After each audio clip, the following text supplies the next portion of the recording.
இருக்கிறது. இதை கேட்கிற ஒவ்வொருவருக்கும் சொல்ல விரும்புகிற வார்த்தை இதுதான்: நீங்கள் தரித்து நின்று, நீங்கள் தரித்து நின்று. புரியும்படி சொல்லணும்னா, யோசபாத்தே, நீ நின்னுதான் ஆகணும், நீ நிக்கணும், நீ நிக்கணும். யோசபாத் என்ன சொல்லுகிறா? 12வது வசனத்தில், நிற்க எங்களுக்கு பலன் இல்லை. கர்த்தர் என்ன சொல்லுகிறா? நீ நின்னுதான் ஆகணும்.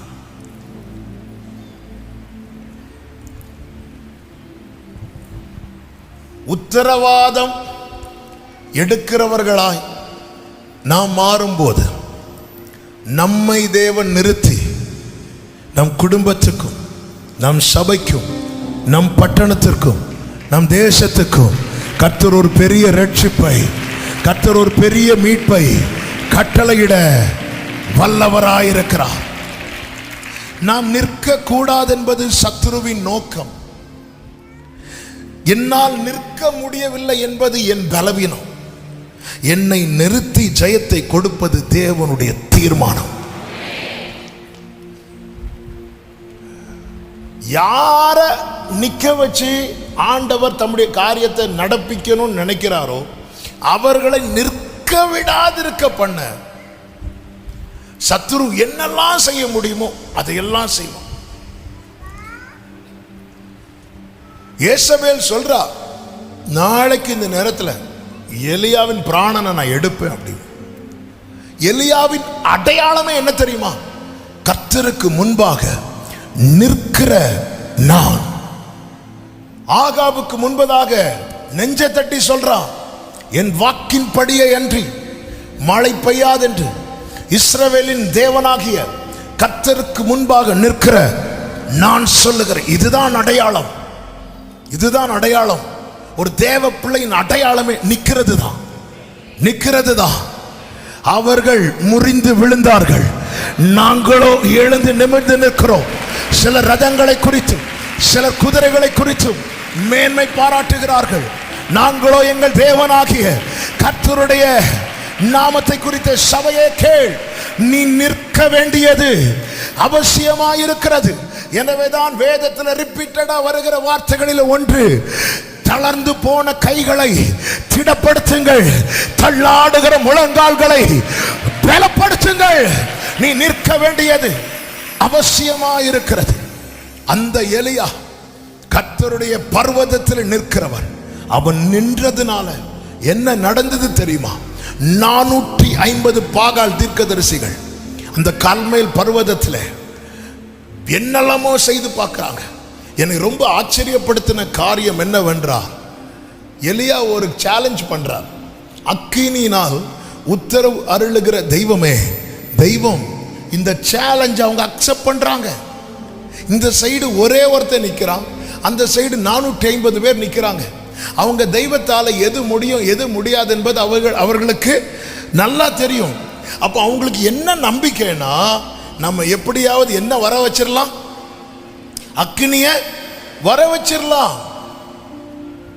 மோசே கோல் பாம்பா மாறிச்சு, பார்வோன் மந்திரவாதிகள் கோலும் பாம்பாதான் மாறிச்சு. மோசே தண்ணீரை இரத்தமாய் மாற்றினது போல பார்வோனுடைய மந்திரவாதிகளும் இரத்தமாக தான் மாற்றினாங்க. மோசே தவளையை வரவழைத்தது போல பார்வோனுடைய மந்திரவாதிகளும் வரவழைக்கிறாங்க. அதுக்கப்புறம் அவங்களுக்கு ஏன் முடியலைன்னா, ஆண்டவர் விரலை காட்டிட்டார். பார்வோன் வந்து சொல்றாங்க, இது தேவனுடைய விரல். அதை நான் தியானிக்கும் போது எந்த விரலை காட்டியிருப்பா? அப்புறம் தான் பார்த்தேன், ஆண்டவர் இங்கே பெரிய ஒர்க் பண்ணும்போது சின்ன சோட்டா மந்திரவாதி பாய்ஸ் எல்லாம் இங்கே வந்து நின்றுட்டு என்னெல்லாமோ பண்ணிட்டு இருக்கிறாங்க. கொஞ்ச நேரம் விட்டு பார்த்தார், அப்புறம் தொலைச்சிருவேண்டார். ஆமே, இது தேவனுடைய விரல். ஒரு விரலை காட்டினதுமே மொத்த மந்திரவாதமும் ஆஃப். அதுக்கப்புறம் அவர்களால் என்ன செய்ய கூடாமற் போயிற்று. இப்ப 450 பேர் பாகால் தீர்க்கதரிசிகள், அவங்களுக்கு நிச்சயம் நாங்க சத்தம் போட்டு எங்க தெய்வத்துக்கு செய்ய வேண்டிய யாகம், எங்க தெய்வத்துக்கு செய்ய வேண்டிய காரியத்தை செஞ்சு நாங்களும் அக்னியை காட்டுவோம், நாங்களும் அக்னியை காட்டுவோம். அவங்க செஞ்சாங்க என்னெல்லாமோ செய்து பார்க்கறாங்க, ஒரு அசைவும் இல்லை, ஒன்றும் செய்ய முடியவில்லை. இதுக்கு முன்பதாக அவர்கள் எதையெல்லாமோ வரவழைத்திருக்கலாம், ஜனங்களுக்கு முன்பதாக எதையெல்லாமோ காண்பித்திருக்கலாம். ஆனால் இப்பொழுது ஒண்ணுமே செய்ய முடியல, எதுவுமே நடக்கல. என்னெல்லாமோ யாகம் பண்ணாங்க, பலி செலுத்தினாங்க, சத்தம் போட்டாங்க, தங்கள் சரீரத்தை கீறி கொண்டார்கள், அவர்களுடைய மேக்சிமம் ட்ரை பண்ணி பார்க்கறாங்க, ஜீரோ ரிசல்ட், எதுவுமே நடக்கல. ஏன் நடக்கல? கர்த்தருக்கு முன்பாய் நிற்கிறவனுடைய பாதங்கள் அந்த மலையிலே நின்றதுனால. ஆமென். பாகால் தீர்க்கதரிசிகளுடைய ஒன்றுமே எடுபடாம போயிட்டு. யேசபேல் பார்த்தா இவன் நிக்கிறது வரைக்கும் நம்மளால ஒண்ணுமே செய்ய முடியாது. இந்த தேவ பிள்ளை வீட்டில் இருக்கிறது வரைக்கும் இந்த வீட்டுக்கு விரோதமாய் மந்திரமும் கிடையாது, இந்த வீட்டுக்கு விரோதமாய் குறி சொல்லுதலும் கிடையாது. இவன் நிக்கிறது வரைக்கும் ஒன்னும் செய்ய முடியாது. அப்ப என்ன செய்யணும்? இவனை விழத்தள்ளணும். இவன் நிக்க கூடாது. அவன் சத்தமிடுகிறாள், சவால் விடுகிறாள். இந்த பாகால் தீர்க்கதரிசிகள் ஜீவனுக்கு பதிலாய் நாளை இந்த நேரத்தில் நாள் குறிக்கிறாள், நேரத்தை குறிக்கிறாள். நின்று கொண்டிருந்தவன் படுத்து விட்டான். நேத்து எலியா எங்கே இருக்கிறான்? கர்மேல் பர்வதத்தின் உச்சியில. இன்னைக்கு எலியா எங்க இருக்கிறான்? சூரை செடியின் கீழே. போதும் ஆண்டவரே, என்னை எடுத்துக்கொள்ளும். பாஸ்டர்ஸ் மீட்டிங்ல எல்லாம் சொல்லுகிற ஒரு வார்த்தை உண்டு. அதிகமாய் வைராக்கியமாக இருக்கிறதும் ஊழியர்கள் தான், உடனே சோர்ந்து போறதும் எங்களை மாதிரி ஆட்கள் தான்.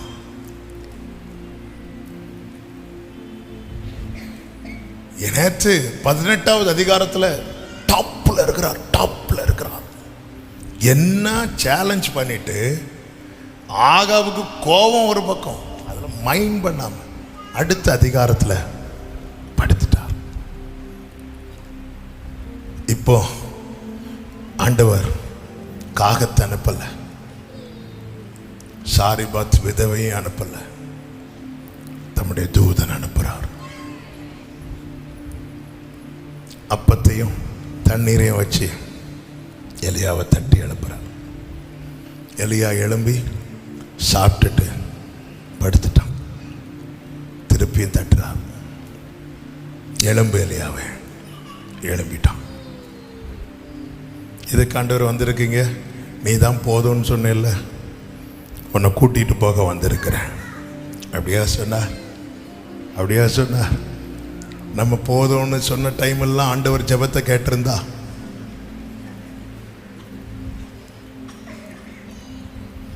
விசுவாச பாதையில் நடக்கிறவங்க வாழ்க்கையில் போதும் என்கிற சொல்லாட்டியும் அப்படி ஒரு நிலைமைக்குள்ள நம்ம வந்திருப்போம். மோசே சொன்னார், உம்முடைய கண்களில் எனக்கு கிருபை கிடைத்ததானால் என்னை எடுத்துருங்க ஆண்டவரே, போதும் ஆண்டவரே. யேசபேல் என்ன சொல்றா? உனக்கு ஒரு நாள் தான் டைம். கர்த்தர் தூது கொண்டு வருகிறவன். ஆமென். தூதன் அனுப்பி என்ன சொல்றாரு தெரியுமா? நீ பண்ண வேண்டிய பிரயாணம் வெகு தூரம். எனக்கு ரேமா யேசபேல் வாயில இல்ல, எனக்கு ரேமா கர்த்தர் அனுப்பின தூதனுடைய வாயில இருக்கிறது. ஆமென் சொல்லுங்க பார்க்கலாம். இப்போ 40 நாள் டிராவல் பண்ணி வந்துட்டார். டிராவல் பண்ணி வந்து குகைக்குள்ள போறார். கர்த்தர் சொல்ற, உனக்கு இங்க என்ன காரியம்? வந்து நெல்லு நெல்லு நெல்லு. இதுதான் இன்னைக்கு நம்ம கிட்ட பேசுறா. ஆண்டவரை எனக்கு முடியல, எவ்வளவுதான், எனக்கு நிற்க பலன் இல்லை. நீ நின்னுதான் ஆகணும். நான் உனக்காக யுத்தம் பண்ணணும்னா, நான் உனக்காக இறங்கி வரணும்னா, எனக்கு இந்த பட்டணத்தில் ஒன்றை விட்ட வேற ஆளு கிடையாது. உன் குடும்பம் ரட்சிக்கப்படணும்னா நீ நின்னுதான் ஆகணும்.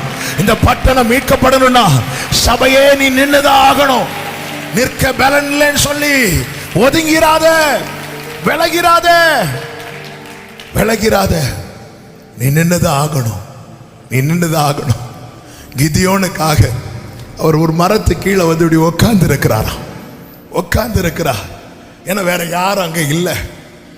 கிதியோனை நிக்க வைக்கிறதுக்காக பேசுறா. பராக்கிரமசாலியே, இந்த சவுண்டு கேட்டாலே கிதியோன் பயந்திருப்பான். ஐயோ வந்துட்டாங்க மீதியானியர். இல்ல, கர்த்தர் உன் கூட இருக்கிறா. ஐயோ நான் என் குடும்பம் ரொம்ப சின்ன குடும்பம், என் கோத்திரம் ரொம்ப சின்ன கோத்திரம், நீங்க எல்லாம் கூட இருந்தா இப்படி நடந்திருக்குமா? நான் கூட இருப்பேன், நான் கூட நிக்க வைக்கிறா. அதுக்காக உனக்கு என்ன வேணும் கிதியோனே? அடையாளத்தை காட்டணுமா? காட்டுறேன். வார்த்தையை தரணுமா? தரேன். எனக்கு ஒன்னே ஒன்று கிதியோனே, நீ நிக்கணும். நீ நிக்கிறது வரைக்கும் மீதியானியர் உன்னை பயப்படுத்துவா. நீ நின்னுட்டேன்னா மீதியானியர் உன்னை பார்த்து பயப்படுவா. நீ நிக்கிறது வரைக்கும் மீதியானியர். ஹல்லேலூயா. அவன் நான் நின்றுதான் ஆகணும். என்னை நிறுத்தி யுத்தம் செய்வது, ஜெயத்தை தருவது என் தேவனுக்கு சித்தமானால் நான் நின்றுதான் ஆக வேண்டும். நான் நின்றுதான். எத்தனை பேர் கர்த்தர் என் கூட தான் பேசிக் கொண்டிருக்கிறார். அப்படி சொல்றவங்க வலது கரத்தை உயர்த்தி நிற்க கிருபை தாரும், நிற்க கிருபை தாரும், நிற்க கிருபை தாரும், நிற்க கிருபை தாரும். அவர்தான் நிறுத்துகிறவர். பயங்கரமான குழியிலும் முளையான சேற்றிலும் இருந்து என்னை தூக்கி எடுத்து கண்மலை மேல நிறுத்தி என் அடிகளை உறுதிப்படுத்தி கர்த்தர் வார்த்தையை தந்து நம்முடைய வாழ்க்கையை கட்டி எழுப்புவது எதற்கு தெரியுமா? கண்மலை மேல கட்டப்பட்ட வீட்டை போல இருப்பதற்கு. பெருவெள்ளம் வந்து மோதி அடித்தாலும், பெரும் புயல் வீசினாலும் அதுல ஒரு செங்கல் கூட டேமேஜ் ஆகாதபடிக்கு விழுந்து போன தாவீதின் கூடாரத்தை திரும்ப எடுப்பிச்சு நின்னதாகணும். சபையே, நீ நின்னதாகணும். உன்னை நிறுத்தி தேவன் தம்மை வெளிப்படுத்த விரும்புகிறார். glory. ஏன் விழுந்து போன தாவீதின் கூடாரத்தை திரும்ப எடுப்பித்து நிறுத்துகிறார்? அதற்கு அடுத்த ஒரு சம்பவம் நடக்க போகிறது. என்ன சம்பவம்? அந்த கோத்திரத்திலே யூத ராஜ சிங்கம் வரப்போகிறார். Thank you Holy Spirit. நீ நின்னுதாகணும். நீங்கள் தரித்து நின்று கர்த்தர் உங்களுக்கு செய்யும் ரட்சிப்பை பாருங்கள். தாவீதோடு இருந்த பராக்கிரமசாலிகளில் ஒருவன் தான் சம்மா. 2 சாமுவேல் 23வது அதிகாரம் 11-12 வசனங்களிலே சொல்லப்பட்டிருக்கிறது. இவனுக்கு 3வது ஆகையின் குமாரனாகிய சம்மா என்னும் ஆராரியன் சிறு பயறு நிறைந்த வயலில் இருந்த இடத்திலே பெலிஸ்தியர்கள் வந்து ஏராளமா கூடுறாங்க. ஜனங்கள் பெலிஸ்தியரை கண்டதும் என்ன செய்யறாங்கன்னா, ஓடி போகிற போது இந்த சம்மா என்ன செய்கிறான் தெரியுமா? அந்த நிலத்தின் நடுவிலே நின்று அதை காப்பாற்றி பெலிஸ்தியனை. அவன் செய்த முதல் காரியம் என்ன தெரியுமா? சென்டர்ல வந்து நின்னுட்டான். ஒருத்தர் கூட இல்லை. கர்மேல் பர்வதத்தில் எலியா நிற்கும் போது ஒருவர் கூட இல்லை. சில சிச்சுவேஷன்ல நாம நிற்கும் போது நம்ம மட்டும்தான் நிற்போம். நம்ம மட்டும்தான். ஏசபேல் எலியாவை கொல்லுவேன்னு சொல்லும் போதும் இந்த எலியாவினால நன்மையை பெற்ற எத்தனை ஜனங்கள் ஒருத்தங்களாவது வந்து நின்னாங்களா? இல்ல. உனக்காக ஒருத்தரும் வரலன்னா தூதனை இறக்குவார் என் ஆண்டவர். தூதனை எனக்கு இறக்குவா. ஆமே. அப்ப எனக்காக யாரும் வராததற்காக ஆமே. ஹல்லேலூயா. ஆமே. பழைய ஏற்பாட்டில் யாக்கோபுக்கு மட்டும், இஸ்ரவேலுக்கு மட்டும் இருந்த ஆசீர்வாதம். வானம் திறக்கப்பட்டு தேவதூதர்கள் அவனிடத்திலிருந்து அவரிடத்துக்கு ஏறுகிறதும் அவரிடத்திலிருந்து அவனிடத்திற்கு இறங்குகிறதுமாய் இருந்தது. எப்பொழுது இயேசு இந்த பூமியில வந்தாரோ, நாத்தான் வேலை பார்த்து சொன்னார், இது முதல் தேவதூதர்கள் ஏறுகிறதையும் இறங்குகிறதையும் காண்பீர்கள். தூதனை இறக்கிட்டார் ஆண்டவர். ஹல்லேலூயா. இப்பொழுது சம்மா நடுவில் நிற்கிறான். அவன் அதை காப்பாற்றி அவன் என்ன செய்தான்? அவன் காப்பாற்றி பெலிஸ்தியரை மடங்கடித்து போட்டான். இது எப்படி சாத்தியமாச்சு? அந்த ஒருவனால. அடுத்த வார்த்தை சொல்லப்பட்டிருக்கிறது, கர்த்தர் பெரிய ரட்சிப்பை நடப்பித்தார். அவனும் ஓடி இருந்தா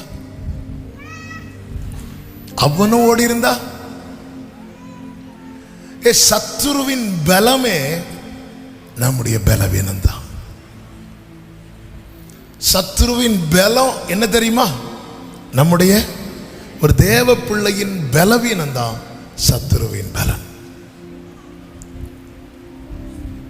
அதனாலதான் தேவ பிள்ளை தளரும் போது, வியாதியிலோ மற்ற எந்த காரியத்தில் விழும்போது சத்துரு எப்படி பார்த்துட்டு இருப்பான் தெரியுமா?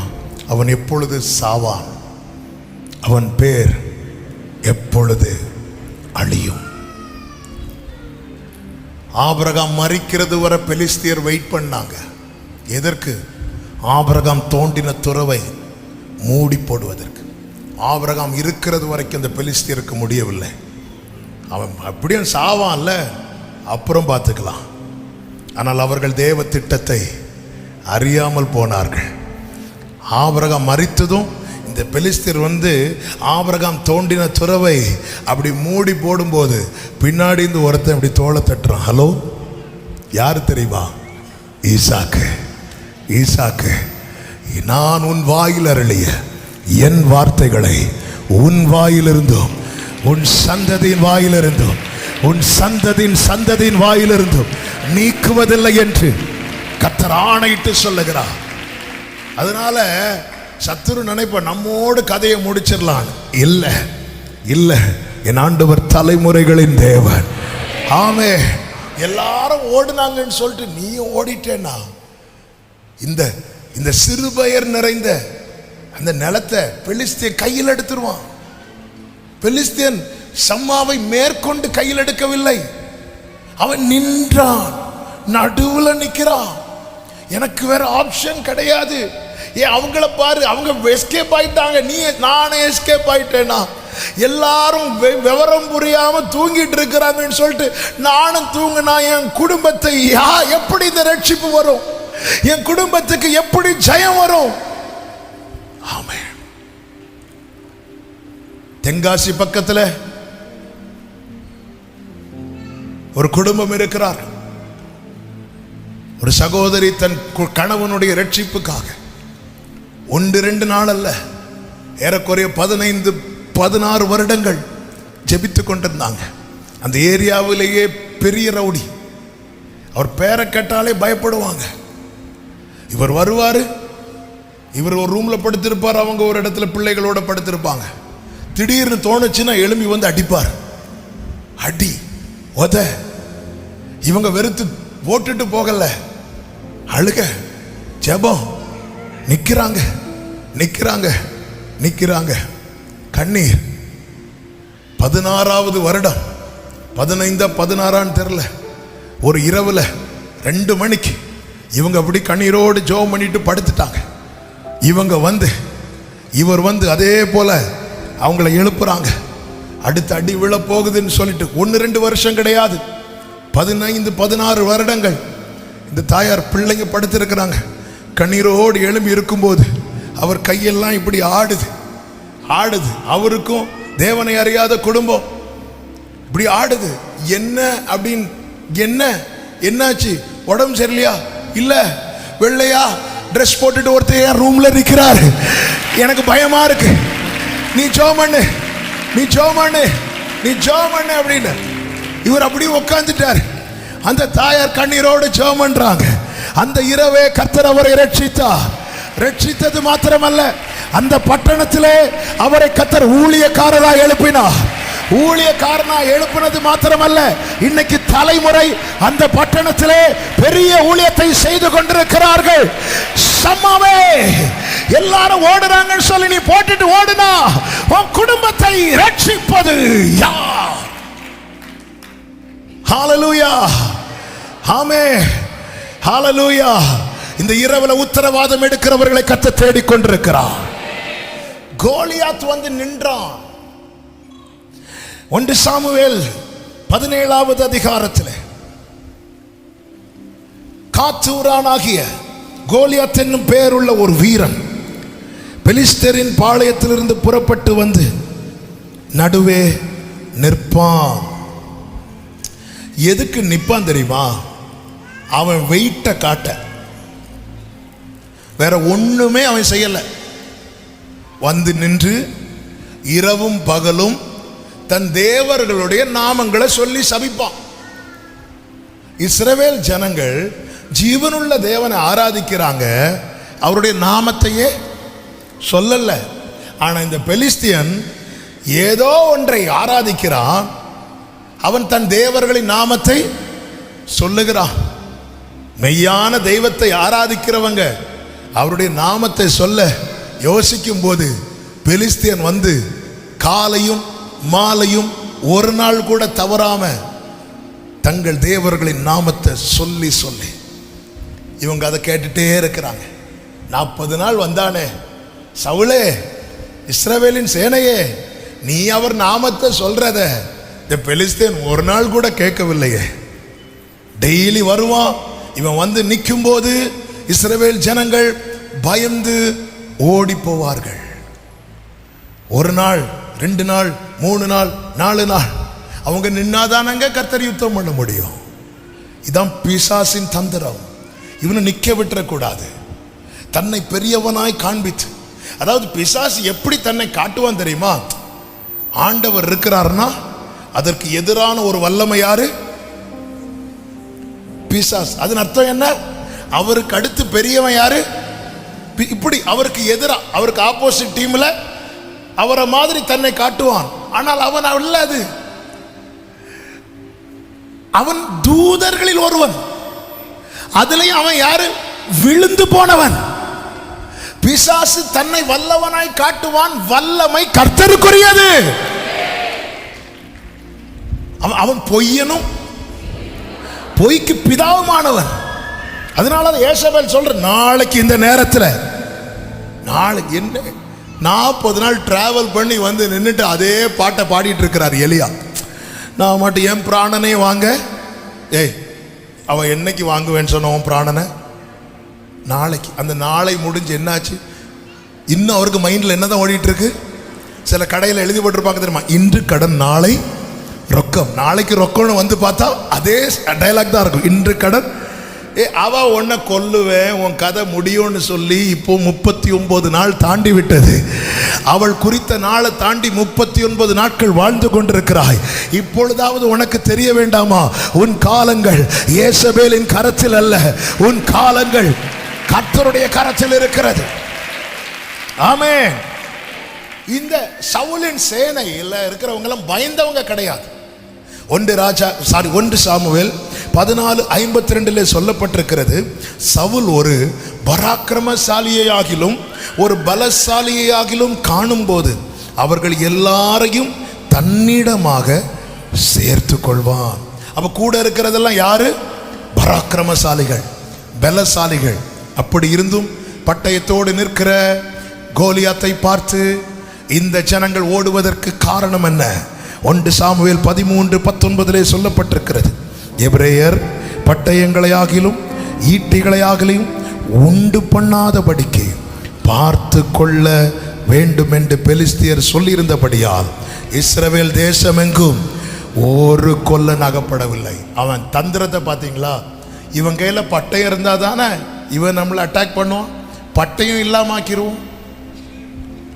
பட்டயம் இல்லாம ஆக்கணும்னா யாரை கை வைக்கணும்? கொல்லனை கை வச்சிருவோம். அவன் தானே பட்டயத்தை உண்டு பண்ணுவான். எதுங்க பட்டயம்? வசனமே பட்டயம். இந்த வசனம் என்னும் பட்டயம் கொடுக்கிற கொல்லனை தூக்கிடுவோம். ஊழியனுக்கு பலவீனத்தை கொடுத்துருவோம். அவனை இல்லாமல் போக பண்ணிடுவோம். அவன் இருந்தா தானே வசனம் கொடுப்பான்.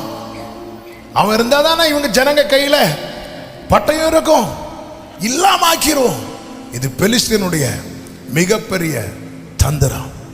எனவே இந்த வார்த்தையை சொல்லும் போது ஆன்லைனிலும் அநேகர் கேட்டுக்கொண்டிருக்கிறீர்கள். உங்க சபை ஊழியருக்காக நீங்கள் செபிக்க கடமைப்பட்டிருக்கிறீர்கள். ஆமென். ஹல்லேலூயா. பவுல் சபைக்கு நிருபம் எழுதும் போது என்ன சொல்லி எழுதுகிறார் தெரியுமா? திருவசனம் செல்லும்படியான வாசல் எங்களுக்காய் திறக்கும்படிக்கு ஜெபம் பண்ணிக்கோங்க.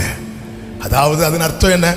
எங்க கிட்ட இருந்து வசனம் ஸ்டாப் ஆயிடக்கூடாது, ஸ்டாப் ஆயிடக்கூடாது.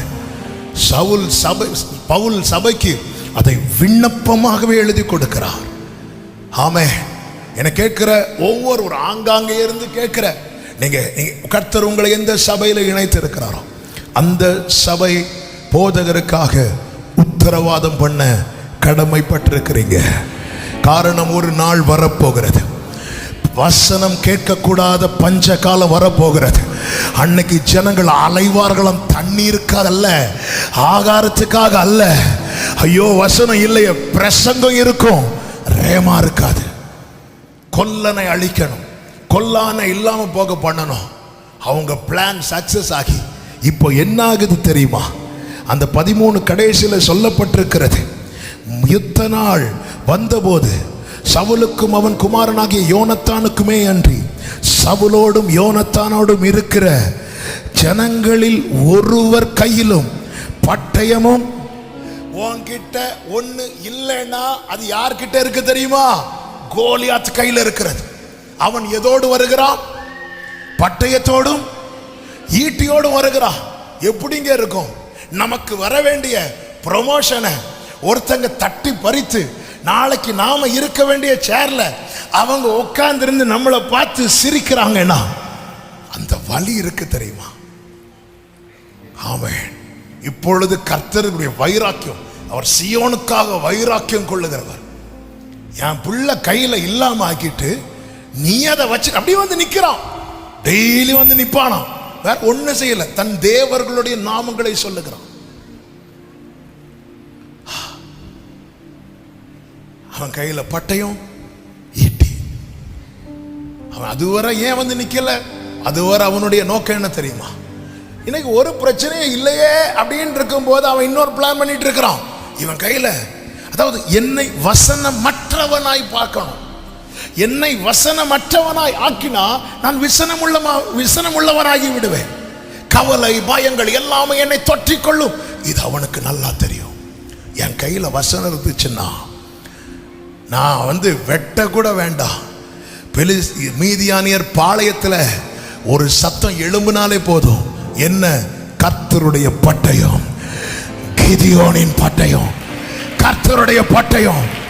அவருடைய வாயிலே இருபுறமும் கருக்குள்ள பட்டயம் புறப்படும். அதுதான் கர்த்தருடைய வசனம். எல்லாரும் பைபிளை உயர்த்தி சத்தமா சொல்லுங்க, கர்த்தருடைய பட்டயம் என்னுடைய பட்டயம். இந்த வசனம் இல்லாதவன் ஆக்கிரணும். இதுதான் அவனுடைய தந்திரம். இப்போ பட்டயம் இல்ல, ஈட்டி இல்ல. பட்டயம் இல்லாம ஈட்டி இல்லாம அணிவகுத்து நின்று என்ன பிரயோஜனம்? என் கையில இல்லாம ஆக்கிட்டு ஆமென் அவன் கையில கொண்டு வந்து நிற்கிறான். ஆண்டவருக்கு தாங்க முடியல. என்ன இந்த ஜனங்க நின்னாதானே நான் ஜெயத்தை கொடுக்க முடியும். இவங்க இப்படி ஓடிட்டு இருந்தா என்னால எப்படி வெற்றியை கொடுக்க முடியும்? ஆண்டவர் பார்த்தா 40 நாள் வெயிட் பண்ணார். ஒருவனாகிலும் நிற்பானா? ஒருவனும் இல்லை. அவன் மட்டும் வந்து நிற்கிறான். தன் தேவர்களுடைய நாமத்தை சொல்லி சொல்லி வந்து நிற்கிறான். ஹல்லேலூயா. அவன் தேவர்களுடைய நாமம். அவன் தேவர்கள் யாரு? பெலிஸ்தியரின் தேவர்கள் யாரு? யோசுவா 13:3 சொல்லப்பட்டிருக்கிறது, காசா, அஸ்தோத், அஸ்கலோன், காத், எக்ரோன். 5 தேவர்கள். காசா, அஸ்தோத், அக்லோன், காத், எக்ரோன். எதுக்கு இதை சொல்றேன்னு இப்போ உங்களுக்கு தெரிய வரும். இப்பொழுது பார்த்தா இவர்கள் எல்லாம் நம்பி பிரயோஜனம் இல்லை. அவர் அப்படியே பார்வையை யார் பக்கம் திருப்பினார் தெரியுமா? தாம் அபிஷேகித்த ஆமென் தாவீதின் பக்கம் திருப்பினார். ஆமென். இப்பொழுது ஈசாயை கொண்டு தாவீதை அனுப்புறார். ஈசாய்க்குள்ள தாவீதை குறித்த திட்டம் கிடையாது. ஈசாய் அனுப்பினது சகோதரர்களுக்கு சாப்பாடை கொண்டு கொடு. ஆமென். நம்ம குடும்பத்தினர் நம்மை அணுகுகிற முறையெல்லாம் சிம்பிளா தான் இருக்கும், சாதாரணமா தான் இருக்கும். ஈசாக்குள்ள தாவீதை குறித்த திட்டம் கிடையாது. ஆனால் தேவனுக்குள்ளே அழைத்தவருக்குள்ளே தாவீதை குறித்த திட்டம் இருக்கிறது. இப்பொழுது தாவீது ஆகாரத்தை எடுத்துக்கொண்டு யுத்த களத்துக்கு போனான். அபிஷேகம் உள்ளவன் தான் எடுத்து வைக்கிற ஒவ்வொரு ஸ்டெப்பிலும் தேவ திட்டம் இருக்கிறது என்பதை நம்புவான். தன் வாழ்க்கையில் நடக்கிற ஒவ்வொரு காரியத்திலும் தேவ திட்டம் இருக்கிறது என்பதை நம்புவான். அது ஜெயம் கிடைக்கும் போது மாத்திரமல்ல, ஸ்திரீகள் புகழும் போது மாத்திரமல்ல, சீமேய் கற்களை தூக்கி எறியும் போது கர்த்தர் அனுமதித்திருக்கிறார். இதுக்கு எனக்கு பின்னாட்களிலே பலனாய் மாறும் என்று. ஸ்திரீகள் சவுல் கொன்றது 1000, தாவீது கொன்றது 10000 என்று புகழ் ஒரு புகழ்ச்சியில மட்டுமல்ல, என் மேல ஒருத்தன் கல்லறிந்தா கூட அதுல தேவ திட்டம் இருக்கிறது. ஹல்லேலூயா, ஆமென் சொல்லுங்க பார்க்கலாம். இப்பொழுது தாவீது உள்ள என்றாகிறார். என்றாகும் போது கோலியாத் வந்து நிற்கிறான். கோலியாத் வந்து நிற்கும் போது இவங்கெல்லாம் ஓடுறாங்க. தாவீது அவன் சொல்றத கேட்கிறான், இங்க ஜனங்கள் பேசுறத கேட்கிறாங்க. இவனை மட்டும் கொன்னுட்டா சவுல் இப்படி மேன்மைப்படுத்துவா, தன் மகளை கல்யாணம் பண்ணி கொடுப்பார். இப்படிலாம் பேசும்போது தான் கொண்டு வந்த ஆகாரத்தை கொடுத்து விட்டு வந்து நிற்கிறான். இவனை கொல்றவனுக்கு என்ன கிடைக்கும்? ஆமாம், நான் ட்ரை பண்ணட்டான்னு கேட்கல,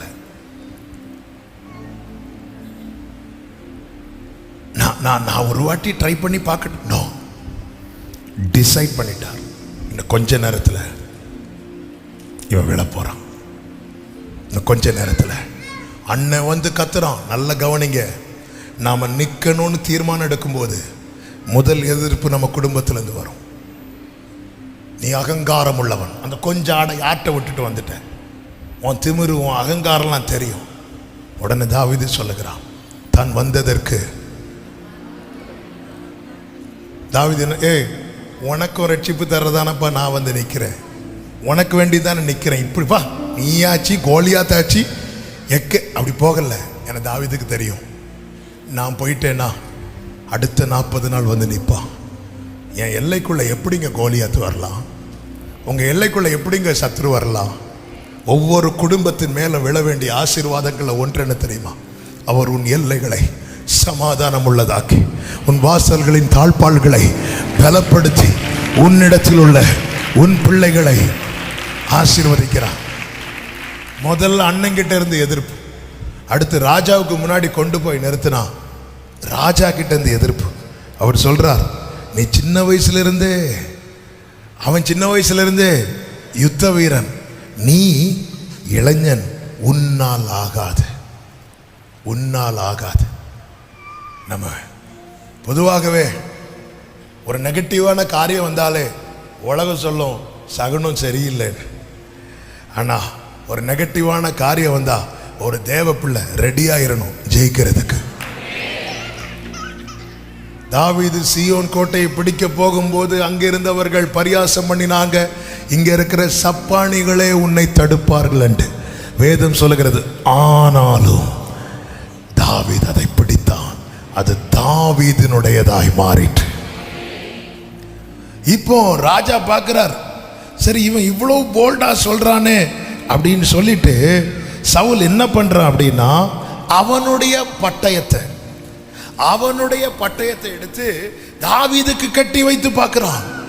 தாவீது அதை போட்டு பார்த்துட்டு, ஐயோ இதுல எனக்கு பழக்கம் கிடையாது, இதுல எனக்கு பழக்கம் கிடையாது.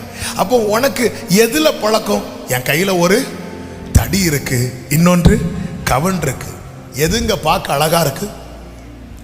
யுத்தத்துக்கு நம்ம ஒரு யுத்தத்துக்கு போறோம், பட்டயம் இருக்கு, ஈட்டி இருக்கு, தடி இருக்கு, கவன் இருக்கு, எதை கையில் எடுப்போம்?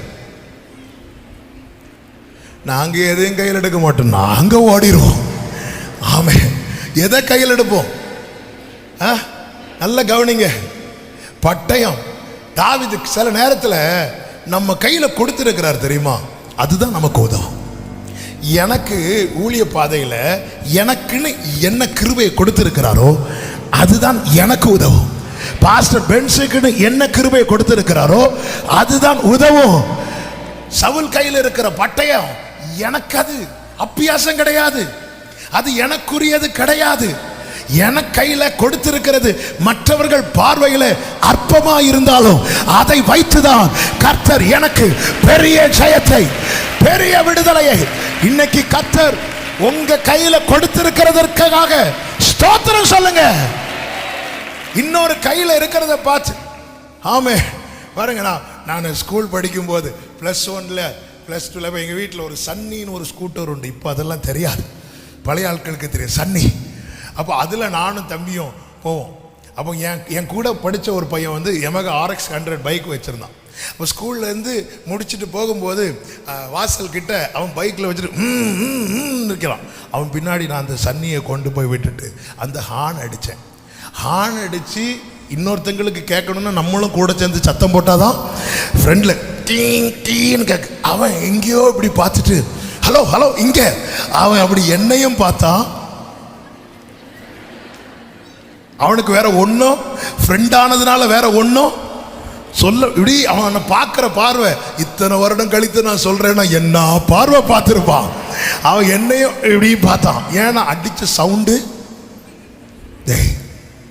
இது நான் ஒரு வண்டியாவே கன்சிடர் பண்ணல, உனக்கு இதில் ஹார்ன் வேற கேட்குதா? இவ தடியோட இப்படி வரான். பெலிஸ்தியன் அண்டையில் வரும்போது நான் எல்லாம் தெரிஞ்சதுனால எடுத்து வாசிக்கல, நமக்கு டைம் பாயிண்ட் இருக்கு. இப்போ பெலிஸ்தியன் என்ன செய்தான் தெரியுமா? இப்படி சுற்றி பார்த்தானா. தாவீது கீழே இருந்து ஹலோ இங்க இருக்கிறேன். அவன் நினைச்சா அவன மாதிரி ஹைட்டா வெயிட்டா ஒருத்தனை கொண்டு வந்து நிறுத்துவாங்கன்னு பார்த்தா தாவீது வரான். அவன் அப்படி பார்த்ததும் அப்படி சொல்லிட்டு தன் தேவர்களுடைய நாமங்களை சொல்லி சபிக்க ஆரம்பிக்கிறான். ஒவ்வொரு தெய்வத்தின் நாமத்தை சொல்லும் போது தாவீது ஒவ்வொரு கல் எடுக்கிறான்.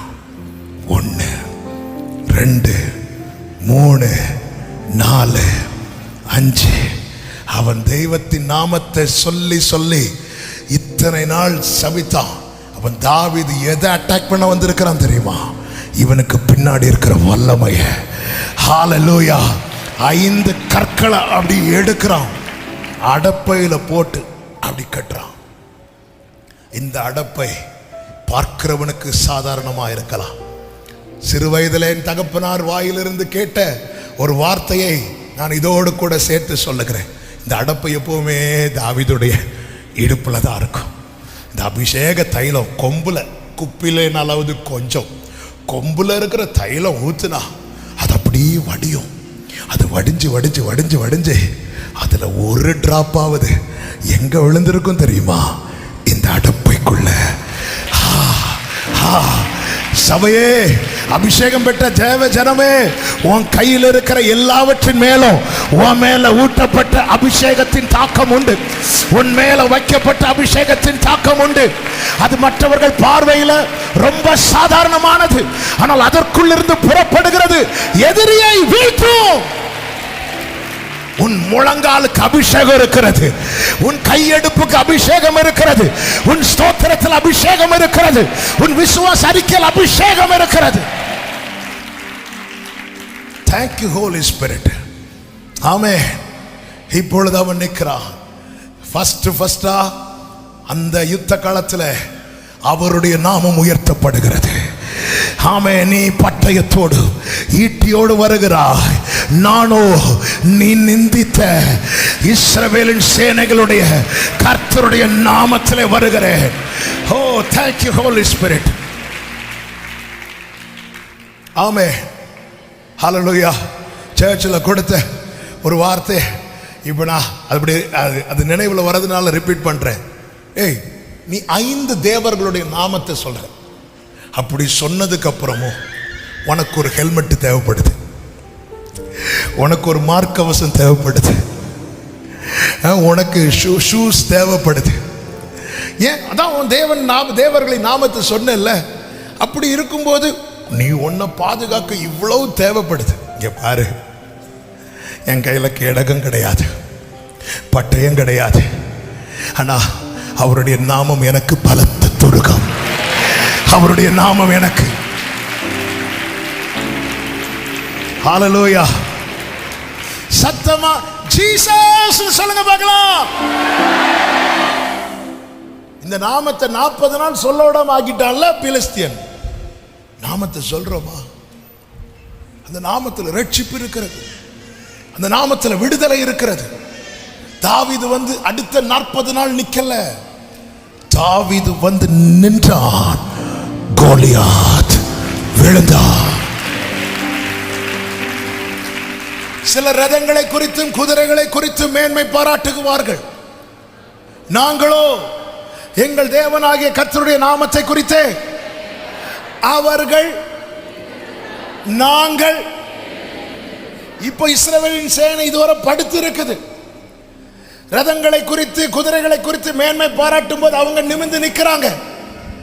இவர்கள் எப்பொழுது இங்க தாவீது வந்து தன் தேவனுடைய நாமத்தை குறித்து மேன்மை பாராட்ட ஆரம்பிச்சானோ அவன் முறிந்தா, இவன் நிமிர்ந்தா. உங்க வாழ்க்கையில சத்துரு நிமிர்ந்து நிற்காதபடிக்கு கர்த்தரின் நாமத்தை குறித்து அபிஷேகம் பெற்றவங்க அந்நிய பாஷையில கர்த்தர் யுத்தம் பண்ணுகிறார். இங்க நீங்க துதிக்கும் போது உங்களுக்காக எங்க ஒரு இடத்துல யுத்தம் நடக்கிறது. இங்க நீங்க ஜெபிக்கும் போது உங்களுக்காக யுத்தம் நடக்கிறது. இங்க ஒரு நாமத்தை உயர்த்தும் போது வான மண்டலங்களிலே இதோ சத்துரு மின்னலை போல விழுகிறார். கர்த்தர் யுத்தம் பண்ணுகிறார். ஷலமக்கரோ. Thank you Holy Spirit. 5 கல் எடுக்கிறார், 5 கல் எடுக்கிறார், 5 கல் எடுக்கிறார். ஹல்லேலூயா. ஆண்டவர் தாவீதுக்கு சத்துருவின் பலவீனத்தை காட்டி கொடுக்கிறார். அங்கடி அங்கடி ஒரு கல் எடுக்கிறார், கவன்ல வைக்கிறார், ஓங்கி அடிக்கிறார். குறி தப்பல, ஒரே அடி, கோலியாத் அவுட். ஒரு கல்லால இவ்வளோ பெரிய மனுஷன் விழ முடியுமா? ஒரு கல்லு பட்டு ஒருத்தன் விழணும்னா அவனை விழத்தள்ளுகிற ஃபோர்ஸ்ல அந்த கல்லு போய் படணும். அந்த அளவுக்கு ஃபோர்ஸ்ல அடிக்கிற அளவுக்கு தாவீதின் கை ஸ்ட்ரெங்தா இல்லை. அவன் ஆடு மேய்க்கிறவன். அவன் கைக்கு பட்டயம் இல்லை. பட்டயத்தை எடுத்து அந்த ட்ரெஸ்ஸை போட்டுட்டு கூட நடக்க முடியல. ஆனா இது எப்படி சாத்தியாச்சு? இது எப்படி சாத்தியாச்சு? கர்த்தர் தாவீதை அழைக்கும் போதே என்ன சொல்லி அழைத்தார் தெரியுமா? என் கை அவனோடு உறுதியாயிருக்கும், என் புயம் அவனை. நான் இப்படி நம்புறேன். தாவீது வந்து நின்றதும் கர்த்தர் கோலியாத்துக்கு பின்னாடி வந்து நின்னுட்டார். இப்போ மற்றவங்களுக்கு இது தெரியல. மற்றவங்கெல்லாம் கோலியாத்தை பார்த்து அவன் எவ்வளவு உயரம், அவன் எப்படின்னு பேசும்போது தாவீது கர்த்தரை பார்த்து அவரை உயர்த்த ஆரம்பிக்கிறான். இங்க இருந்து தாவீது கவன்ல கல் எடுத்து வைத்து கறக்கும் போது அங்க கர்த்தர் கைய ரெடியா வச்சிட்டார், ரெடியா வச்சிட்டார். இங்க கல்லு போய் அவன் நெத்தியில படும்போது பின்னாடி இருந்து ஒரு கை அவன் தலையிலேயே.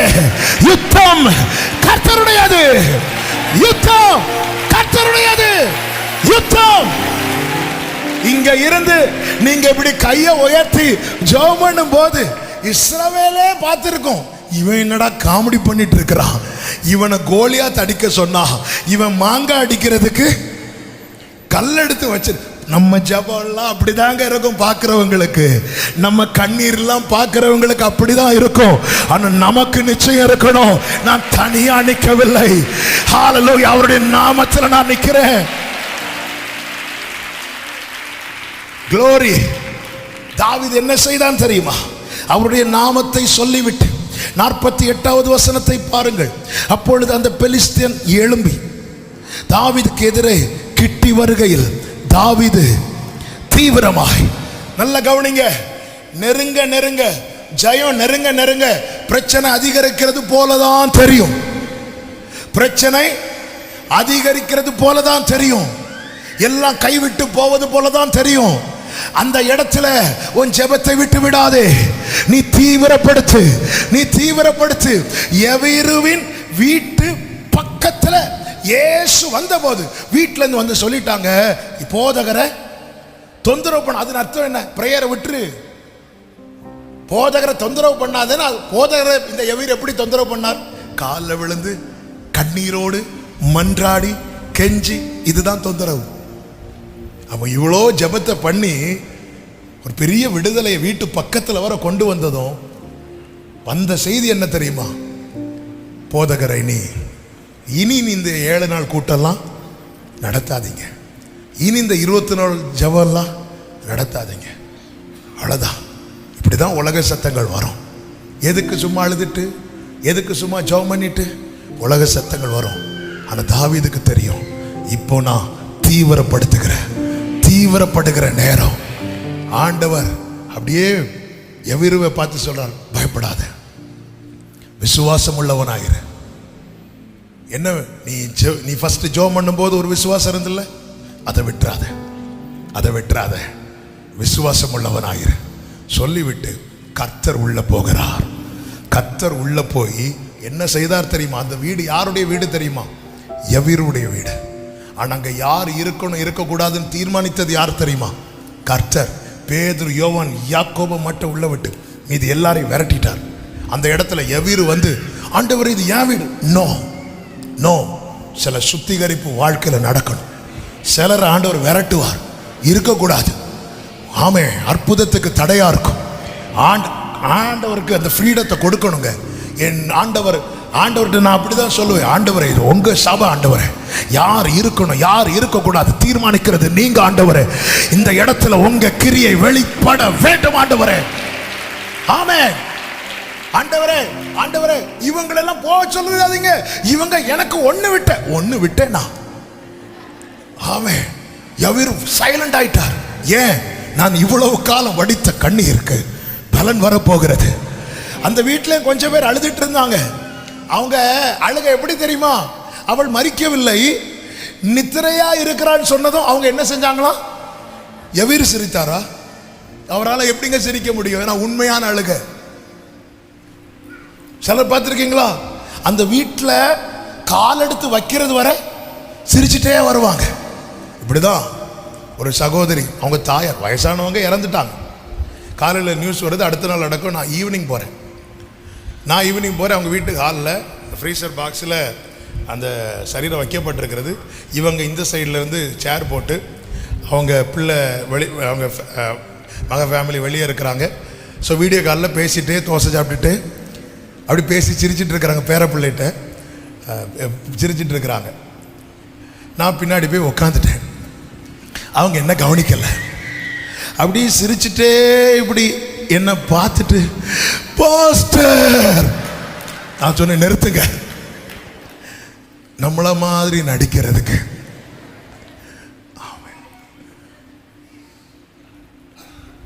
ஆனா எவரும் சிரிக்கல. ஏன்னா அந்த கண்ணீர் அது இங்கே உடஞ்சு வந்தது. ஆண்டவர் பார்த்தார், இனி நான் கிரியை செய்யணும்னா எவருவே இந்த இடத்துல எனக்கு நீ ரைட்ஸ் கொடுக்கணும். எஸ், அவ்வளவுதான். கர்த்தர் வந்து நிற்பார். நிறைய பெலிஸ்தீன் நெருங்குவான், தடுப்பான். பிரேயர்ல தான் கை வைப்பான். பைபிள் ஸ்காலர்ஸ் இப்படி சொல்றாங்க, prayer is the telecommunication centre. 2 நாட்டுக்கு இடையில யுத்தம் வரும்போது ஃபர்ஸ்ட் குண்டு எங்க போடுவாங்க தெரியுமா? இந்த கம்யூனிகேஷன், இந்த தொலை தொடர்பு இயக்கம் அங்கதான் போடுவாங்க. ஏன்னா இன்ஃபர்மேஷன் பாஸ் ஆயிடக்கூடாது. அண்டை நாடுகளுக்கும் நட்பு நாடுகளுக்கும் இவங்க நியூஸை கொடுத்துடக்கூடாது. இவங்க யுத்தத்துக்கு வராங்க, அங்கதான் பாம்பு போடுவாங்க. பாம்பு போட்டு அந்த அந்த அந்த அந்த லைனை கட் பண்ணிட்டு அட்டாக் பண்ணுவாங்க. இங்க என்ன நடக்குதுன்னு தெரியாது. குறிப்பிட்ட சில மாநிலங்கள் எல்லாம் நெட்டெல்லாம் கட் பண்ணிட்டாங்க. எதுக்கு தெரியுமா? அங்குள்ள இன்ஃபர்மேஷன் பாஸ் ஆயிடக்கூடாது, தெரிஞ்சிடக்கூடாது. தெரிஞ்சா பிரச்சனை ஆயிரும். இதுதான் சாத்தான் பண்ணுவான். நல்லா ஜெபம் பண்ணிட்டு இருப்போம், எல்லா ஜெபத்துக்கும் வருவோம். இப்ப மனசு வர மாட்டேங்குது. ஏன்னா பெலிஸ்தீன் நெருங்கிட்டான். பெலிஸ்தீன் நெருங்கிட்டானாலே ஜெயம் நெருங்கிட்டுன்னு அர்த்தங்க. மார்க் 9 எடுக்க வேண்டாம். ஒரு ஒரு ஒரு ஒரு வாலிபனை தகப்பன் கொண்டு வருகிறான். சீஷர்களிடத்துல கொண்டு வந்து முடியல, இயேசு கிட்ட வந்தாச்சு. இயேசு கேட்கிற, எவ்வளவு நாளா இந்த பிரச்சனை இருக்கு? அப்படி சொல்ற, அநேக நாளா இருக்கு. உடனே அவனை விட்டு போன்னு கட்டளை இட்டதும் அது அவனை அலைக்கழித்தது. பைபிள் எப்படி இருக்கும் தெரியுமா? அவன் செத்தவனை போல பார்க்கிறதுக்கு இப்படிதான் இருக்கும். ஆனா இயேசு என்ன செய்தார் தெரியுமா? கையை பிடித்து தூக்கி விட்டார். சில நேரத்தில் நடக்கிறது அவ்வளவுதான். இவன் கதை இவ்வளவு நேரமாவது சத்தம் போட்டுட்டாவது இருந்தான். இப்போ எப்படி ஆயிட்டான்? செத்தவனை போல. அவ்வளவுதான். அவன் செத்துட்டான்னு சொல்றது அளவுக்கு மாறிட்டான். ஆனா அவன் சாகல. அவனுக்கு அங்க என்ன கிடைச்சு தெரியுமா? விடுதலை கிடைச்சது. ஆமென். இப்பொழுது தாவீது நெருங்குகிறான். தன் கையை அடப்பையிலே போட்டு அதிலிருந்து ஒரு கல்லை எடுத்து கவனிலே வைத்து சுழட்டி பெலிஸ்தியனுடைய நெற்றியில் பட எறிந்தான். அவன் நெற்றியில் பதிந்து போனதினால் அவன் தரையிலே முகங்குப்புற விழுந்தான். 50 கடைசில என்ன இருக்கு தெரியுமா? தாவீதின் கையில் ஏன் பட்டயம் இல்ல? பட்டயம் யார்கிட்ட இருக்கு? பெலிஸ்தியன்ட்ட இருக்கு. தாவீது ஜெயித்துட்டு செய்த முதல் காரியம் என்ன தெரியுமா? 51வது வசனம். ஆகையால் தாவீது பெலிஸ்தியன் அண்டையில் ஓடி அவன் மேல் நின்று அவன் பட்டயத்தை, கைகளை உயர்த்தி ஆமென் சொல்றங்க பார்க்கலாம். உங்க கிட்ட இருந்து நஷ்டப்படுத்தி அதை தன் கையில் வைத்துக் கொண்டிருக்கிற சத்துருவின் கையில் இருக்கிற உங்கள் நன்மைகளை எடுக்கிற டைம் வந்து விட்டது. எடுக்கிற நேரம் வந்து விட்டது. நாளை நீ புறப்பட்டு போ. உன் கையில இல்லாமல் ஆக்கி பலவான் கையில் இருந்து கொள்ளை பொருளை பறிக்க முடியுமோ? கர்த்தர் சொல்ற, நீ நில்லு, நான் செய்கிறேன். இஸ்ரவேல் கையில பட்டயம் இல்லாம ஆக்கி அதை இவன் கையில வச்சு ஆமென். ஒருத்தன் நின்னுட்டானா, தேவ பிள்ளை நின்னுட்டா, யுத்தம் சிம்பிளா முடிஞ்சிடும். யுத்தம் முடிஞ்சிடும். நமக்கு நிக்கதான் முடியல. ஒரு புறம் பயம், இன்னொரு புறம் என்கிட்ட அது இல்லையே, இன்னொரு புறம் என்னால முடியுமா, இன்னொரு புறம் அவனுடைய வல்லமையை பார்க்கிறோம். உலகத்தில் இருப்பவனிலும் உங்களுக்குள்ளே இருக்கிறவர். அதனாலதான் கிருபையை தாராரு. பவுல் போய் பலவீனத்தை சொன்னதும் my grace is sufficient for you, என் கிருபை உனக்கு போதுமானதுன்னு சொல்ல காரணம் என்ன? என்னால எது முடியலையோ அதை செய்ய அவர் கிருபை தருவார். என் கூட இருந்து அவர் செய்வார். என் ஆண்டவர் என்னை பலப்படுத்தி செய்கிறவர் மாத்திரமல்ல, எனக்கு பலனாயிருந்து செய்கிறவர். என்ன பலப்படுத்தி செய்கிறவர். இப்ப நான் இந்த புல்பிட்ட தூக்க ட்ரை பண்றேன், என்னால முடியல. அப்ப அவர் என்ன பண்றார் அப்படின்னா, என்னை பலப்படுத்துறார். என்ன பலப்படுத்தி, என் கையை பலப்படுத்தி தூக்க முடியும்பான்னு சொல்லி அவரும் இந்த பக்கத்துல நின்று கைப்பிடிச்சு இப்போ 2 பேரும் சேர்ந்து தூக்குறோம். இப்போ இந்த புல்பிட்டை தூக்குறதுக்கு அவர் என்ன செய்கிறார்னா, என்னை பலப்படுத்துகிறார். சில காரியத்தை பலப்படுத்தி செய்வார், சில காரியத்தை பலப்படுத்த மாட்டார். எதுக்கு தெரியுமா? அவர் பலனா இருந்து செய்ய. இப்போ நான் திருப்பியும் இந்த புல்பிட்டை தூக்க பார்க்கிறேன். ஆண்டவரே என்னால் முடியல, அன்னைக்கு பலப்படுத்தி செஞ்சீங்களே, இன்னைக்கு என்னை பலப்படுத்துங்கன்னு சொல்லும்போது அவர் சொல்லுவார், நீ கொஞ்சம் தள்ளி நில்லு, நான் தள்ளி நிற்கிறேன், நானே உனக்காக தூக்கி தருகிறேன். இதுதான் கர்த்தர் பலனா இருந்து செய்வார். மோசையின் கையை பலப்படுத்தினார், வாயை பலப்படுத்தல. ஏன்? நான் உன் வாயோடு இருந்து பேசுவேன். அது அவர் பார்த்து பாருங்க. ஆனா நம்ம கிட்ட தேவன் எதிர்பார்க்கிறது ஒன்றே ஒன்றுதான், நீங்கள் தரித்து நின்று. ஆண்டவர்ட்ட தான் கேட்கணும். பிரேயர் லைஃப்ல ஆட்டம் வருதா? ஆண்டவரே எனக்கு கிருபை தார். தானியேல் ஒரு தரிசனத்தை கண்டு முட்டுகள்லாம் ஆடுது, முகங்குப்புற விழுந்து செத்தவனை போல கிடந்து ஆண்டவரை பார்த்து சொல்றான், இனி என்னில் பேச்சில்லை, இனி என்னில் மூச்சில்லை. அவ்வளவுதான். முடியல ஆண்டவரே, முடியல ஆண்டவரே. மனுஷ ரூபமானவர் மறுபடியும் தொட்டு மறுபடியும், எனக்கு அந்த வேர்டு அதை படிக்கும் போதெல்லாம் பலனா இருக்கும். அதன் அர்த்தம் என்ன? இந்த உலகம் என்ன? ஒரு விசை தொடுவதற்கே யோசிக்கும் போது அவர் என்ன நிக்க வைக்க, உன்னை நான் எவ்வளோ வேணாலும் தொடுவேன், உன்னை நான் எத்தனை முறை வேணாலும் தொடுவேன். மறுபடியும் மறுபடியும் தொடும்போதே திடன்கொள் திடன்கொள். அப்படி பேசும்போதே தானியேல் அப்படி எழும்பி நிற்கிறான். ஆண்டவரே எனக்கு பலன் வந்துட்டு, என்னோடு பேசினீரே, என்னை கேட்டுக்கொண்டிருக்கிற நான் ஜெபம் பண்ண, நீங்க ஜெபம் பண்ணாதான் நடக்கும். உத்தரவாதம் எடுங்கள். என் கூடாரம் எப்படி எழுதப்பட வேண்டும் தெரியுமா? நீதிமானுடைய கூடாரம், தேவ ரகசியல் தங்கும் கூடாரம். இந்த வாசஸ்தலத்திலே களிப்பின் சத்தம், ஆடல் பாடல் சத்தம், ஸ்தோத்திர சத்தம், கர்த்தர் நல்லவர்ங்கிற சத்தம், இதுதான் கேட்க வேண்டும். நிற்க கிருபை தாரும். எழும்பி நிற்கலாமா? சத்துரு பறித்த நன்மைகளை திரும்ப திரும்ப. ஆமே. நாகும்ல ஒரு வார்த்தை நினைவுக்கு வருகிறது, அதை மட்டும் வாசித்து அப்படியே நான் ஜெபிக்க விரும்புகிறேன். Price God. 2:2 அதிகாரம் 1-2 வசனங்கள். சிதறடிக்கிறவன் உன் முகத்துக்கு முன்பாக வருகிறான், அரணை காத்துக்கொள், வழியை காவல் பண்ணு, அறையை கட்டியாய் கட்டிக்கொள், உன் பலனை மிகவும் ஸ்திரப்படுத்து. 2வது வசனம். வெறுமையாக்குகிறவர்கள் அவர்களை வெறுமையாக்கி அவர்களுடைய திராட்சை கொடிகளை கெடுத்து போட்டாலும் கர்த்தர் யாக்கோபின் மகிமையை திரும்பி வர பண்ணுவது போல இஸ்ரவேலின் மகிமையையும் திரும்பி வர பண்ணுவார்.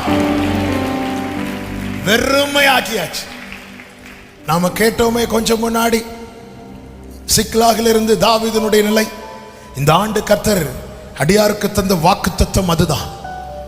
நீ அதை பின்தொடர்ந்து கொள், நீ சகலத்தையும் திருப்பிக் கொள்வாய். பலன் இல்லாமல் போக மட்டும் அழுதது உண்மைதான். ஆனால் தாவீது தன்னை கர்த்தருக்குள் திடப்படுத்தி கொண்டான். ஏன் தெரியுமா?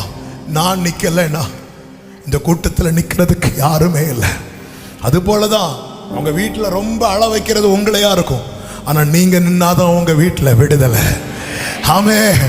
நான் நிக்கலைன்னா உடனே ஏபோத்தை கொண்டு வா, ஏபோத்தை கொண்டு வாங்குறான். ஆண்டவர் சமூகத்திலிருந்து நான் போலாம் ஆண்டவரே, நான் அதை பிடித்துக் கொள்வேனா? ஆண்டவர் சொன்ன நீ நீ நீ. வேதம் என்ன சொல்லுகிற தெரியுமா? ஒன்றும் குறையாமல். எல்லாரும் இந்த வார்த்தையை சொல்லுங்க, ஒன்றும் குறையாமல், ஒன்றும் குறையாமல். எத்தனை காலம் உன்னுடைய நன்மை, தேவன் உனக்கு தந்த சுதந்திரம் சத்துருவின் கையில் இருக்கிறது. இன்னைக்கு அநேக பிள்ளைகளை சத்துரு பிடியில வைத்து நம்ம கண்ணுக்கு முன்னாடி பிள்ளை தப்பு பண்றான். அதெல்லாம் பார்த்துட்டு எவ்வளவு தாங்க முடியல. தாவீதே, நீ நின்றுதான் ஆகணும். ஆமென். சத்துருவின் கையில் அல்ல கர்த்தர் உனக்கு தந்த சுதந்திரம் இருக்க வேண்டியது. நீ அவனை மேற்கொண்டு உன் கையில எடுக்க வேண்டிய நாள் வந்து விட்டது. ஆமே. இந்த நாட்களிலே கர்த்தர் உன்னை கொண்டு வந்ததுக்கு ஒரு முகாந்திரம் உண்டு. ஹல்லேலூயா. ஆமென். என்னை எழும்ப பண்ணும் ஆண்டவர் என்னோடு இருப்பதா, நான் எழும்புவேன் அவர் பலத்தால். ஒரு நோட்டு ஏத்துக்கோ. என்னை எழும்ப பண்ணு. கர்த்தர் எழும்ப பண்ணுவார். கர்த்தர் தானே வரவழைத்தார். ஆமா. இந்த கோரஸை சத்தமா நம்ம பாடி நம்ம தேவனை மகிமைப்படுத்த போகிறோம். என்னை பலப்படுத்தும் தேவன் உயிரோடு இருக்கிறார், நான் கழுகை போல எழும்ப செய்திடுவார். பாடுங்க. என்னை பலப்படுத்தும் தேவன் உயிரோடு இருக்கிறார், நான் கழுகை போல எழும்ப செய்திடுவார். என்னை எழும்ப பண்ணும் ஆண்டவர் என்னோடு இருப்பதால் நான் எழும்புவேன் அவர் பலத்தால். பாடுங்க. என்னை எழும்ப பண்ணும் ஆண்டவர் என்னோடு இருப்பதால் நான் எழும்புவேன் அவர் பலத்தால். என் வாழ்வை இடிக்கும், என் வாழ்வை இடிக்கும் சத்துருவை காட்டிலும் என் வாழ்வை கட்டும் தேவன் பலமுள்ளவர். என் வாழ்வை இடிக்கும் சத்துருவை காட்டிலும் என் வாழ்வை கட்டும் தேவன் பலமுள்ளவர். சத்துரு இடிக்க எடுத்திட்ட காலத்திலும் வேகமாய் என்னை கட்டுவிப்பார். சத்துரு இடிக்க எடுத்திட்ட காலத்திலும் வேகமாய். தலைக்கு மேல கையை தட்டி சொல்லுவோம். என்னை எழும்ப பண்ணும் ஆண்டவர் என்னோடு இருப்பதா, நான் எழும்புவேன் அவர் பலத்தால். என்னை எழும்ப பண்ணும் நான் எழும்புவேன். என் பலன் ஒன்றுமில்லை, என் பலன் ஒன்றுமில்லை என்று நான் அறிவேன், அவர் பலன் இன்றும் குறையவில்லை.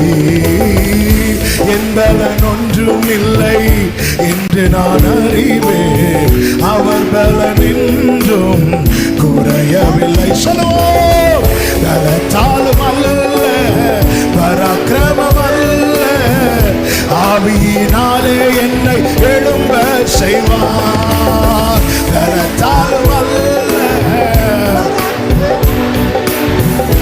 ஆவியினாலே. சத்தமா தலைக்கு மேல என்னை எழும்ப பண்ணும் ஆண்டவரோடு இருப்பதா நான்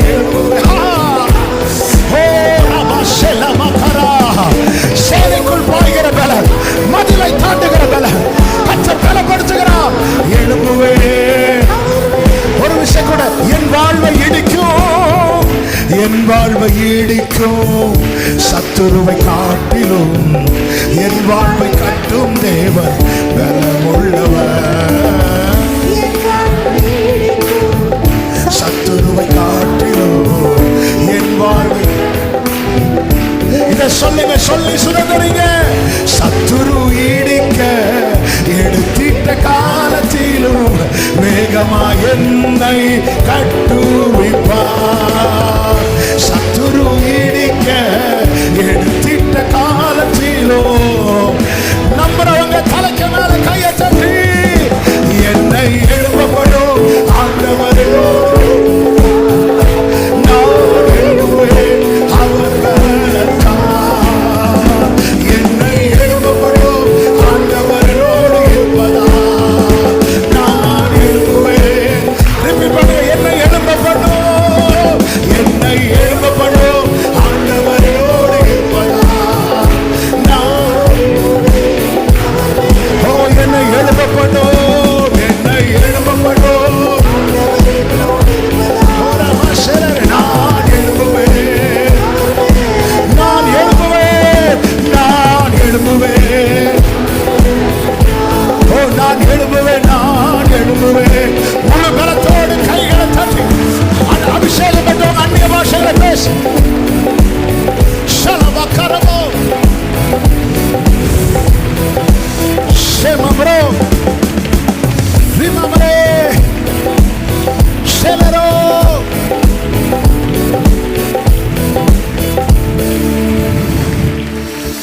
கிருபை தாரும். உங்க மேல இருக்கிற திட்டத்தை பாருங்க. பெலிஸ்தீன் 40 நாள் நின்றார். தாவீது ஒரே ஒரு நாள் தான் நின்னா. நீ நின்னா யுத்தம் கர்த்தர் செஞ்சிருவார். கர்த்தருக்கு யுத்தம் செய்ய 40 நாள் தேவையில்லை. ஆனா இன்னும் ஏன் தாமதம்? நாம் நிற்காமல் பின்வாங்குகிறோம். சோர்ந்து போய் மோசே கிட்ட ஆண்டவர் சொல்றார், வா மோசே, உன்னை கொண்டுதான் நான் ஜனங்களை கொண்டு வரணும். மோசைக்கு விரக்தி. என்ன விரக்தினா, இந்த ஜனங்க தள்ளிட்டாங்க மோசைய 40 வருஷம். அது இன்னும் மனசுல தான் இருக்கு. வேற யாரையாவது, பைபிள் என்ன சொல்லுது தெரியுமா? ஆண்டவர் கோவம் வந்துச்சா, உன்னை கொண்டு செய்ய வேண்டியது தேவ திட்டம். மோசே, வேற யாரையாவது நான் ஏன் மோசே உன்னை காப்பாற்றணும்? சின்ன வயசுலயே உன்னை பிறக்காமலே பண்ணிருக்கலாமே. நீ பிறந்ததும் 3 மாசம் தான் உங்க அப்பா அம்மா உன்னை பாதுகாத்தாங்க தெரியுமா? நைல் நதியில நீ எந்தெந்த இடத்துல எல்லாம் உலகம் உனக்கு முடிவு எழுதிச்சோ அங்கெல்லாம் நான் உனக்கு ஒரு துவக்கத்தை தந்து இதுவரை உன்னை ஜீவனோடு காத்தது வேற யாரையோ வச்சு செய்வதற்கல்ல.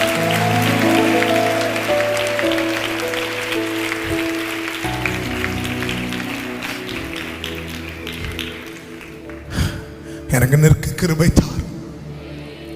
2 கைகள் அப்படியே வாடத்துக்கிறேன். எனக்கு நிற்க கிருபை தார். என்னால என் குடும்பத்துக்கு ரட்சிப்பு தடையாயிடக்கூடாது. என்னால சிறைச்சாலை தலைவன் கத்தி எடுத்து தன்னையே குத்த பார்த்தான். பவுல் போய் தடுத்தான். இன்னைக்கு ஆவியானவர் நிறைய பேரை தடுத்துட்டு இருக்கிறான். அந்த கத்தி அவன் கீழே போட்டதும் நடந்தது என்ன தெரியுமா? அவன் குடும்பமே ரட்சிக்கப்பட்டுச்சு. ஹல்லேலூயா. அவசரப்பட்டு ஒரு முடிவு எடுத்துறாத சகோதரா. சிலரோடு ஆவியானவர் தீர்க்க தரிசனமாய் பேசுகிறது. என்னுடைய ஆவியிலே நன்கு உணர்கிற உன்னை வச்சு உன் குடும்பத்தில் ஒரு பெரிய ரட்சிப்பை நடப்பிக்க என் ஆண்டவர் சித்தம் கொண்டிருக்கிறார்.